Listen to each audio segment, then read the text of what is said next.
Pevačica Ksenija Pajčin i maneken Filip Kapisoda nađeni mrtvi u svom stanu u Beogradu. Policija sumnja da je reč o ubistvu i samoubistvu. Beograd nikada nije video toliko svetla i toliko mraka u jednoj ženi, koja je hodala njegovim ulicama kao da su njena pozornica.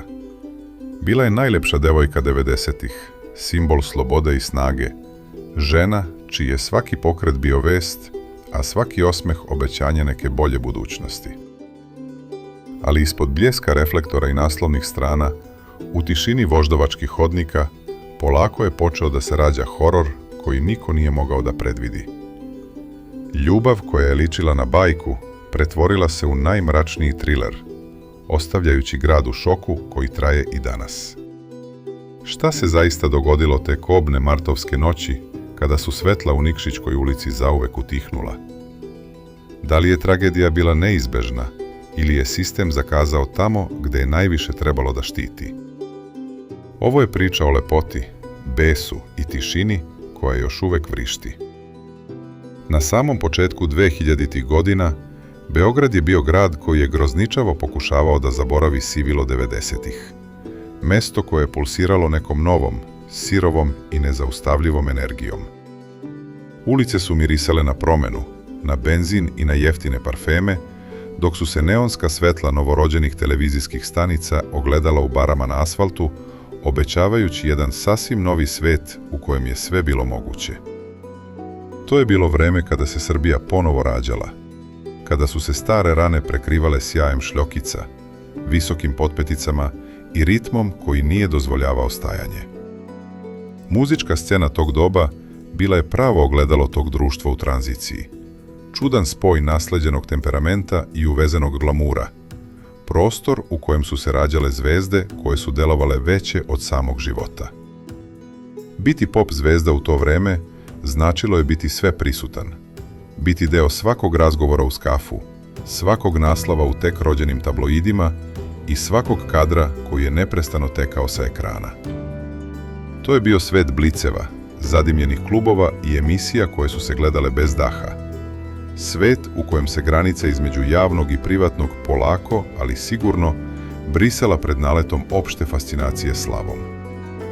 I u samom centru tog blještavog vrtloga, kao njegova najsjajnija i najnemirnija tačka, stajala je ona. Ksenija Pajčin. Ona nije bila samo pevačica ili plesačica. Ona je bila hodajući simbol jednog vremena. Žena koja je posjedovala magnetizam koji se retko viđa i koji je bilo nemoguće ignorisati. Kada bi se pojavila u kadru, sve ostalo bi na trenutak izbledelo, jer je njena prisutnost bila toliko snažna, toliko autentična i neukrotiva, da je prosto zahtevala apsolutnu pažnju. Njen glas, njeni pokreti, sam način na koji je nosila svoju lepotu, sve je to odavalo utisak osobe koja živi punim plućima, bez zadrške i bez straha od tuđih pogleda.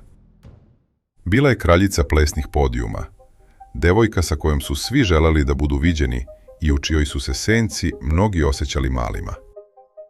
Njen imidž je bio provokativan, moderan i beskompromisan, ali je u njenim očima uvek tinjala neka iskra koja je govorila da iza te savršene fasade stoji mnogo više od obične medijske tvorevine. Ksenija je zauzimala javni prostor sa takvom lakoćom da se činilo kao da je oduvek bila tu, kao da je sam Beograd stvoren da bi ona u njemu mogla da sija. Bila je zvezda u najčistijem smislu te reči, neko ko je definisao estetiku čitave jedne dekade i ko je postavljao standarde koje su drugi uzalud pokušavali da prate. Ljudi su je posmatrali sa mešavinom obožavanja i zavisti, ali niko nije mogao da porekne da je bila unikatna. Žena koja je svoju slavu nosila kao oklop, ali i kao breme koje će je na kraju odvesti tamo odakle nema povratka. No u tim zlatnim trenucima, dok je grad pevao njene pesme i dok su svetla bila uperena samo u nju, niko nije mogao ni da zamisli mrak koji se polako šunjao iza kulisa tog savršenog spektakla. Put Ksenije Pajčin ka vrhu nije bio slučajan, niti je bio plod puke sreće, već je bio rezultat jedne sirove ambicije i talenta koji je prosto morao da pronađe svoj izlaz. Rođena u Beogradu, odrasla na njegovim ulicama, Ona je u sebi nosila taj specifični duh grada, koji se nikada ne predaje. Tu kombinaciju prkosa i nežnosti, koja će je pratiti kroz čitavu karijeru. Njen ulazak u svet muzike bio je silovit, kroz dance grupu Duck, gde je kao mlada devojka odmah skrenula pažnju svojom neverovatnom energijom i plesnim umećem, koje je bilo daleko ispred vremena. Tadašnja publika je prvi put videla nekoga ko se na sceni kreće sa takvom slobodom, nekoga ko ne prati trendove, već ih stvara svojim samim postojanjem. Pesma Dačo, Volim te, postala je himna jedne generacije, a Ksenija je postala lice koje je svako prepoznavao, iako je tada bila tek na početku svog puta. Ali Ksenija je želela više. Želela je da se njen glas čuje onako kako ona to želi, bez kompromisa i bez tuđeg diktata.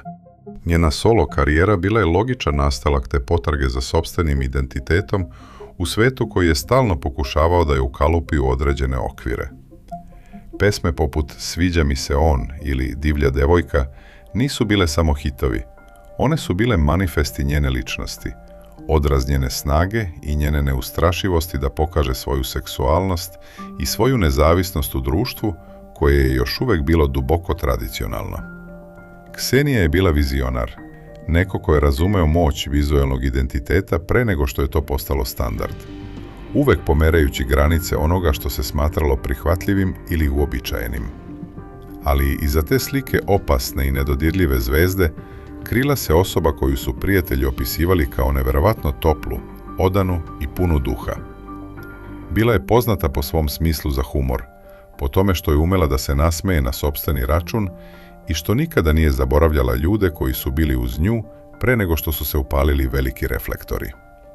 Njena ranjivost bila je njena najčuvanija tajna, nešto što je retko pokazivala pred kamerama, ali što se osjećalo u svakom njenom iskrenom intervjuu, u svakom trenutku kada bi blicevi utihnuli. Imala je poseban odnos sa svojim obožavaocima.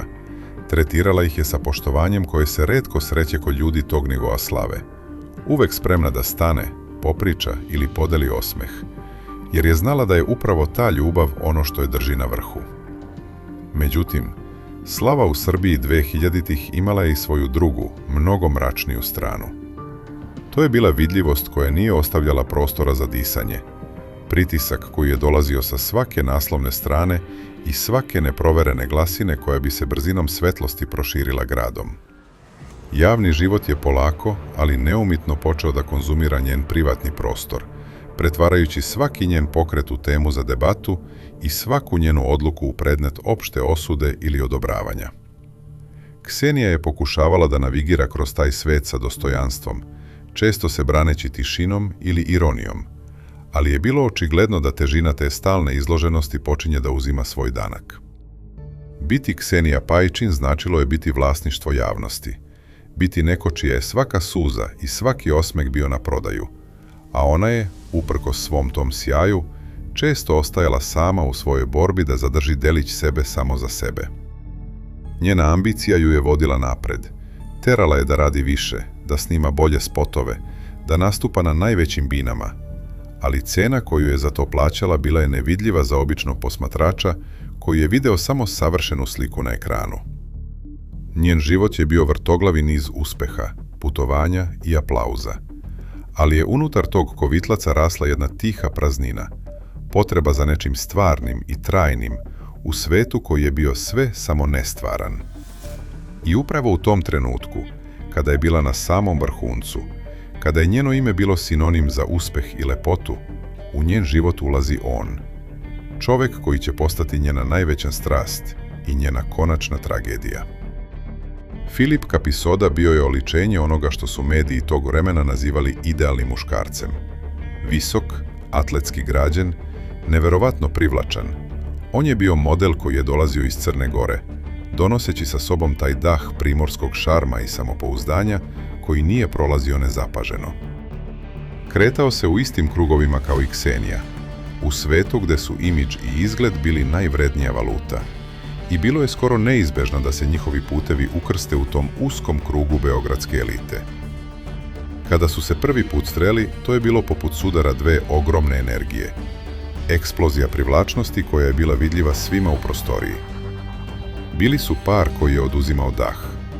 Dvoje mladih, uspešnih i prelepih ljudi koji su izgledali kao da su sišli sa naslovne strane nekog svetskog magazina. Njihova veza je od samog početka bila pod lupom javnosti. Svaki njihov zajednički izlazak, svaki pogled i svaki dodir bili su dokumentovani i analizirani do najsitnijih detalja. U početku sve je delovalo kao bajka, kao savršen spoj dvoje ljudi koji se savršeno razumeju jer dele istu sudbinu stalne izloženosti. Filip je bio mlađi od Ksenije, ali je njegova posvećenost njoj delovala apsolutno, a ona je u njemu pronašla nekoga ko je mogao da parira njenoj snazi i njenoj strasti. Često su viđeni zajedno na gradskim dešavanjima, uvek nasmejani, uvek u centru pažnje, zračeći onom vrstom sreće koja deluje zarazno. Ali iza tih idiličnih prizora polako su počeli da se pojavljuju prvi znabilnosti, prve pukotine u fasadi koje su nagoveštavale da njihova ljubav nije bila samo vatrena, već i destruktivna. Ljudi bliski paru kasnije su počeli da govore o neverovatnoj ljubomori koja je prožimala njihov odnos, o posesivnosti koja je polako gušila oboje. Filip, koji je gradio svoju karijeru na svom izgledu i na tome što su ga žene želele, paradoksalno nije mogao da podnese činjenicu da je Ksenija, žena koju voli, stalno pod budnim okom hiljada drugih muškaraca. Psihološka dinamika njihovog odnosa bila je kompleksna i opasna, jer su oboje bili ljudi čiji su identiteti bili čvrsto vezani za to kako ih drugi vide. Kako ljubomora funkcioniše kada vaš partner živi od toga da bude poželjan? Kako se nosite sa sopstvenim nesigurnostima kada ste u vezi sa nekim ko je definicija lepota jednog naroda? To su bila pitanja koja su svakodnevno izjedala njihovu vezu, pretvarajući nekadašnju strast u polje neprestanih sukoba i tenzija. Svađe su postajale sve češće, sve glasnije i sve nasilnije u emotivnom smislu, ostavljajući ožiljke koji nisu bili vidljivi na fotografijama, ali su bili duboko urezani u njihovu svakodnevicu. Ksenija, koja je uvek važila za jaku ženu, odjednom se našla u vrtlogu emocija koje nije mogla da kontroliše, u odnosu koji ju je iscrpljivao i menjao. Filipova potreba za kontrolom i njegova nemogućnost da se nosi sa njenom nezavisnošću i slavom stvarali su atmosferu straha i neizvesnosti koja je počela da se osjeća čak i u njihovim javnim istupima. Više to nisu bili isti osmesi kao na početku. Bilo je nečeg zategnutog u njihovim licima, nečeg teškog u vazduhu kada bi se pojavili zajedno. Prijatelji su pokušavali da intervenišu, da ukažu na toksičnost tog odnosa, ali privlačnost između njih bila je toliko magnetna da su se uvek iznova vraćali jedno drugom, verujući da će sledeći put biti drugačije. Veza je polako, ali sigurno deteriorirala, pretvarajući se u zatvor iz kojeg nijedno nije znalo kako da izađe. Svaki pokušaj raskida završavao se još burnijim pomirenjem, što je samo dodatno hranilo tu bolesnu zavisnost koja ih je vukla ka dnu. Atmosfera u njihovom zajedničkom domu na Voždovcu postajala je nepodnošljivo teška, ispunjena prećutnim optužbama, dugim ćutanjima i naglim izlivima besa. Svetla Beograda i dalje su sijala istim sjajem. Ksenijine pesme su se i dalje vrtele na radio stanicama, a Filipove fotografije su i dalje krasile editorijale, ali unutar njihova 4 zida svet se polako urušavao. Došli su do tačke pucanja, do trenutka kada reči više nisu imale težinu, a emocije su postale previše teške da bi se nosile. Bili su svesni da se nalaze u začaranom krugu iz kojeg nema jednostavnog izlaza, a svaki novi dan donosio je samo još više gorčine i straha. Ksenija je pokušavala da pronađe mir u svom poslu, ali senka Filipove ljubomore pratila ju je na svakom koraku, na svakom snimanju i na svakom nastupu. On je postajao sve nesigurniji, sve više ubeđen da će je izgubiti, a ta fiksacija ga je gurala preko ivice razuma.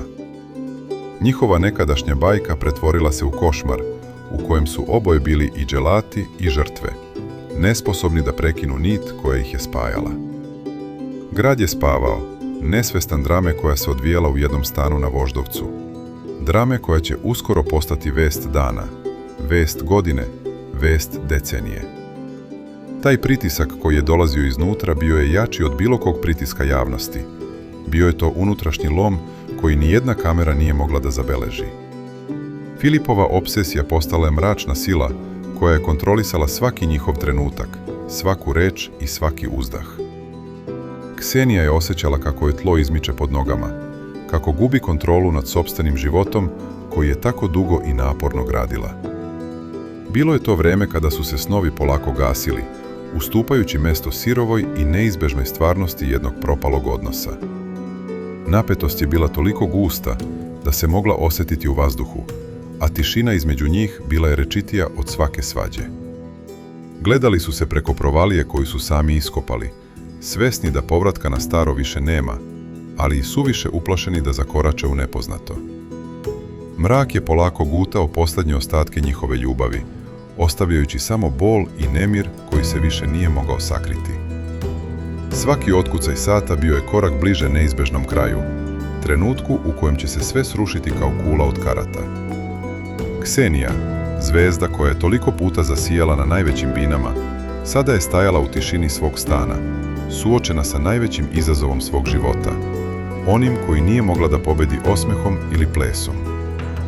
Filip je bio tu, pored nje, kao nemi svedok sopstvene propasti, čovjek koji je voleo previše i na pogrešan način. Njihova priča se polako, ali sigurno, kretala ka onoj finalnoj tački, onom suspendovanom trenutku pre nego što sve nestane u jednom jedinom, strašnom bljesku. Atmosfera je bila teška, sudbonosna i ispunjena nekom neobjašnjivom tugom koja se uvlačila u kosti. Znali su da je kraj blizu, svesti da se vazduh oko njih polako troši i da više nema mesta za dvoje u ovoj igri bez pobednika. Sve je stalo, svet je čekao, a oni su stajali na samoj ivici ambisa, nesvesni da će taj sljedeći korak biti njihov posljednji. Zajednički čin u svetu koji ih je nekada toliko voleo. Tišina je postajala nepodnošljiva, a mrak u stanu na Voždovcu postajao je sve dublji, dok su se senke prošlosti prepritale sa neizvesnošću sutrašnjice. Bilo je to zatišje pred oluju, koja će odneti sve pred sobom, ostavljajući samo tugu i sećanje na jednu zvezdu koja je prerano zgasla u zagrljaju sopstvene tragedije. I dok je beogradska noć bivala sve hladnija, a zvezde na nebu polako bledele pred dolazak jutra koje niko nije očekivao, Ksenija i Filip su ostali zarobljeni u tom međune prostoru između ljubavi i mržnje, između života koji su imali i ponora koji se otvarao pred njima. Nije bilo reči koje bi mogle da poprave ono što je slomljeno, niti je bilo vremena da se ispiše drugačiji kraj jedne priče koja je počela tako veličanstveno. Sve ono što je Ksenija bila, sav njen rad, trud, lepota i energija, sve se u tom trenutku skupilo u jednu jedinu tačku napetosti koja je pretila da eksplodira. Filipov pogled, nekada pun divljenja, sada je bio zamagljen nečim što više nije bila ljubav, već mračna, neizlečiva obsesija koja ne priznaje slobodu drugog bića. Stajali su na raskršću sudbine, u tišini koja je bolela više od svakog udarca, svesni da su sve mostove iza sebe porušili. Budućnost, koja je nekada izgledala tako sjajno i obećavajuće, sada je bila samo crna rupa koja ih je nezaustavljivo vukla sebi. Bio je to trenutak u kojem se vreme zamrznulo, u kojem su sve odluke već bile donete, a da niko nije izgovorio ni reč. Težina tog trenutka bila je dovoljna da slomi i najjače, a Ksenija, uprkos svom prkosu, osjećala je da je ovo borba koju ne može da dobije. Sve se polako gasilo. Svetla Beograda su postajala daleka i nebitna, a jedina realnost bio je taj mračni stan i čovjek koji je stajao preko puta nje. Sudbina je čekala svoj znak, a tama je postajala apsolutna, nagoveštavajući kraj koji će odjeknuti daleko izvan zidova njihovog doma, ostavljajući neizbrisiv trag u srcu jednog naroda koji je u njoj video nadu, lepotu i slobodu koju sami nisu imali hrabrosti da dosegnu u tom surovom vremenu prevelikih očekivanja i premalo pravih emocija. Sat je otkucao posljednji sekund mira pre nego što će tišina postati večna. Posljednje nedelje života Ksenije Pajčin bile su prožete nekom čudnom, gotovo neopipljivom težinom koju su samo njoj najbliži ljudi mogli da osjete ispod te sjajne, neprobojne maske popdive. Iako je pred objektivima i dalje zračila onom svojom prepoznatljivom, neukrotivom energijom, oni koji su je poznavali decenijama vidjeli su u njenim očima umor koji nikakva šminka, ni najjači reflektori nisu mogli da sakriju.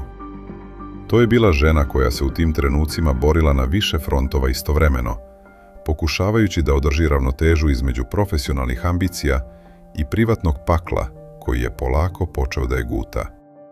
U tim posljednjim danima Ksenija je bila izuzetno aktivna na poslovnom planu, kao da je rad bio jedini način da utiša glasove nemira u sebi. Radila je na novim pesmama, planirala nastupe i pojavljivala se u emisijama u kojima je pokušavala da zadrži sliku o sebi kao o nekome ko drži sve konce u svojim rukama. Njeno posljednje gostovanje na televiziji DM Sat ostalo je urezano u sećanje javnosti kao trenutak u kojem smo vidjeli Kseniju koja je ranjiva, čiji su pokreti bili nekako sporiji, a govor tiši nego inače. Filip je često bio tu, u senci, na marginama seta, posmatrajući svaki njen pokret sa intenzitetom koji je bio na samoj granici između obožavanja i patološke kontrole. Ljudi koji su se zatekli na tim snimanjima kasnije su svedočili o neprijatnim situacijama, o Filipovim iznenadnim upadima u kadar ili ljubomornim ispadima koji su prekidali proces rada. Ksenija je, uprkos svemu, pokušavala da ga smiri, da opravda njegovo ponašanje kao mladalačku impulsivnost, ali je duboko u sebi osjećala da se taj krug polako zatvara. Prijatelji su primetili da je postala povučenija, da je često menjala brojeve telefona i da je u njenim porukama provejavala neka vrsta tihe strepnje koju nikada ranije nije pokazivala. Bilo je tu i onih momenata kada bi se činjela sasvim starom Ksenijom, onom koja se smeje glasno i koja planira budućnost u nekim dalekim gradovima, ali su ti momenti bili sve ređi. Incident s kraja februara, kada su imali saobraćajnu nesreću, bio je jasan signal da je veza ušla u svoju najdestruktivniju fazu. Taj udes nije bio samo nesrećni slučaj, već manifestacija haosa koji je vladao među njima. Govorilo se da je ona tada definitivno odlučila da stavi tačku na tu vezu, ali Filip to nije mogao da prihvati. Njegova ljubav nije bila oslobađajuća, ona je bila posesivna i zahtevala je apsolutno prisustvo, bez prava na lični prostor ili slobodu izbora. Ksenija je u tim nedeljama hodala po tankoj žici, svesna da svaki njen korak može izazvati eksploziju, ali i dalje verujući da može da izađe iz svega toga nepovređena. Njena porodica, a naročito majka Ljubica, bila je svedok te tihe degradacije jednog odnosa koji je od bajke postao tamnica. Strah je polako postajao njena svakodnevica, ali ona ga je nosila sa ponosom, ne dozvoljavajući da svet vidi njene rane.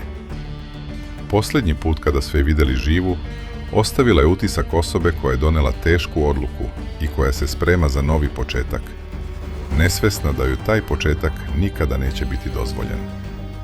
Svi ti signali, te male pukotine u njenoj svakodnevici, sada deluju kao vrisak upozorenja koji niko nije čuo na vreme. Dok je Beograd nastavljao da peva njene hitove, nesvestan mraka koji se spuštao nad stanom na Voždovcu.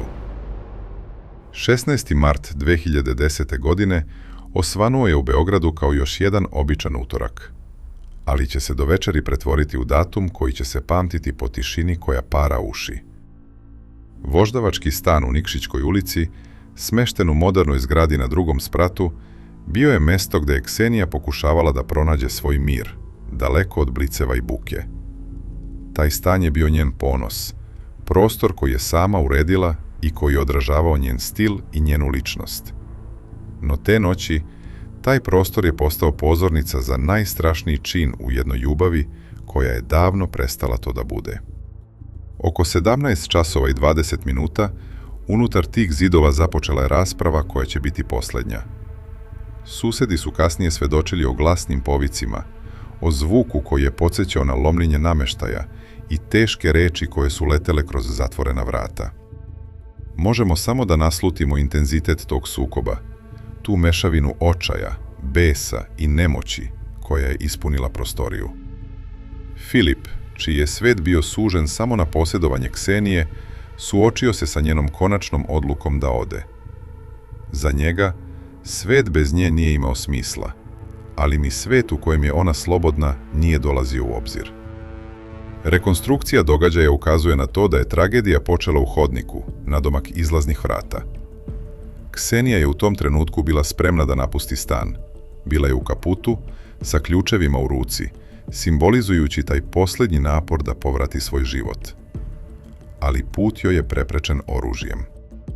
Pištolj, hladan i nemilosrdan, postao je jedini argument u raspravi koja više nije imala smisla. Prvi pucanj je odjeknuo zgradom, oštar i kratak, prekidajući nit života žene koja je bila idol čitavoj jednoj generaciji. Taj metak nije samo ubio Kseniju, on je ubio i sliku o sjaju i glamuru koju je ona predstavljala. Pala je tu, u hodniku, na pola puta ka slobodi koju je toliko tražila. Tišina koja je usledila bila je još strašnija od samog zvuka oružja. Filip je stajao nad telom žene koju je voleo na najpogrešniji mogući način, suočen sa onim što je uradio. Nekoliko minuta kasnije usledio je i drugi pucanj. Filip je presudio sebi, zatvarajući krug nasilja koji je sam započeo. U tim trenucima, stan broj 6 postao je nemi svedok kraja dvoje mladih ljudi koji su imali sve, a zapravo nisu imali ništa osim sopstvenog uništenja. Napolju, u Nikšićkoj ulici, život se odvijao po svom uobičajenom obrascu. Ljudi su se vraćali sa posla, deca su završavala svoje domaće zadatke, a prva svetla u stanovima preko puta su počela da se pale. Niko nije mogao ni da pretpostavi da se samo nekoliko metara od njih dogodila tragedija koja će potresti državu. Ta tišina unutar stana bila je teška, ispunjena mirisom baruta i neispunjenih obećanja. Ksenijin stan, koji je nekada bio ispunjen muzikom i smehom, sada je bio samo prazna školjka, hladna i mračna prostorija u kojoj se ugasila jedna od najsjajnijih zvezda našeg neba. Sve ono što je ona bila, sva njena energija, lepota i talenat, nestali su u tom jednom strašnom popodnevu, ostavljajući za sobom samo krvavi trag na parketu i bol koji nikada neće prestati. Mrak koji je tada zavladao hodnikom stana na Voždovcu nije bio samo nedostatak svetla. Bio je to mrak koji je progutao jednu mladost i jednu nadu, ostavljajući Beogradu ranu koja nikada neće do kraja zaceliti. Otkrivanje strašne istine nije došlo kao posljedica prijave komšija, uprkos tome što su čuli buku, već je to bio majčinski instinkt koji je progovorio najglasnije. Ljubica Kostić, Ksenijina majka, žena koja je bila centar njenog sveta i njen najverniji saputnik, osjetila je u svom srcu da se događa nešto nepopravljivo. Njeni pozivi Kseniji su ostajali bez odgovora, a to je bilo sasvim suprotno njihovoj navici da se čuju po nekoliko puta dnevno. Panika se polako uvlačila u Ljubičine misli dok je hitala ka Voždovcu, nadajući se da će zateći Kseniju kako se samo ne javlja zbog obaveza ili spavanja. Kada je stigla ispred vrata stana broj 6, zatekla je tišinu koja ju je sledila. Pozvala je komšiju koji je imao ključeve, ali vrata su bila zaključana sa unutrašnje strane, sa ključem u bravi koji je onemogućavao ulazak. Tada je postalo jasno da se nešto strašno krije s druge strane. Pozvali su bravara, a minuti dok se metalna vrata nisu otvorila, delovali su kao večnost. Kada su vrata konačno popustila i kada je brava škrjocnula, prizor koji se ukazao pred njima bio je scena iz najgore košmara. U hodniku, onom istom hodniku gdje je Ksenija nekada veselo pozdravljala goste, ležala su dva beživotna tela. Krik koji je tada prolomio hodnike zgrade bio je krik majke koja gubi svoj smisao postojanja. Krik koji će još dugo odzvanjati u ušima onih koji su ga čuli.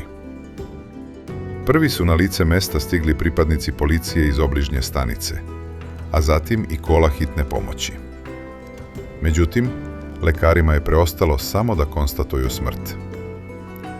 Prvi policajci koji su ušli u stan bili su vidno potreseni, jer su odmah prepoznali ženu sa poda. To nije bila anonimna žrtva. To je bila Ksenija Pajčin, lice koje je svako od njih viđao na televiziji samo dan ranije. Policijski radio je brujao, šifre su letele kroz etar, a Nikšićka ulica je ubrzo bila blokirana žutim trakama koje su označavale mesto zločina. U početku je vladala totalna konfuzija.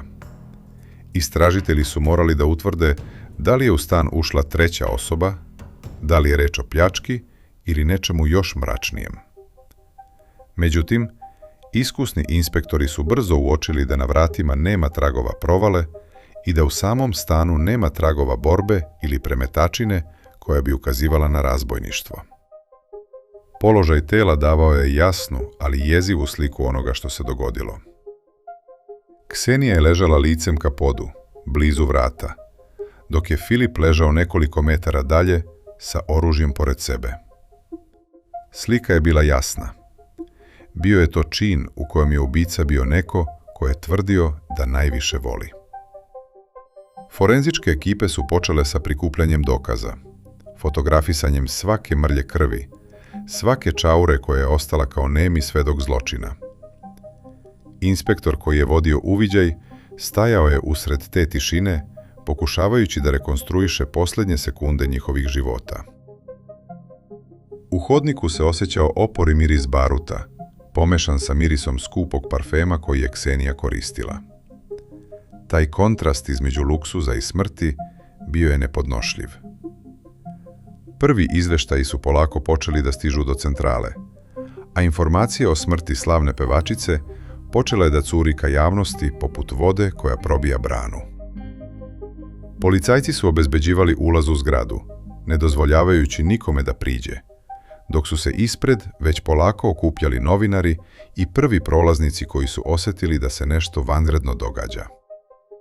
Stan na Voždovcu, koji je bio simbol uspeha, sada je bio epicentar nacionalne tragedije.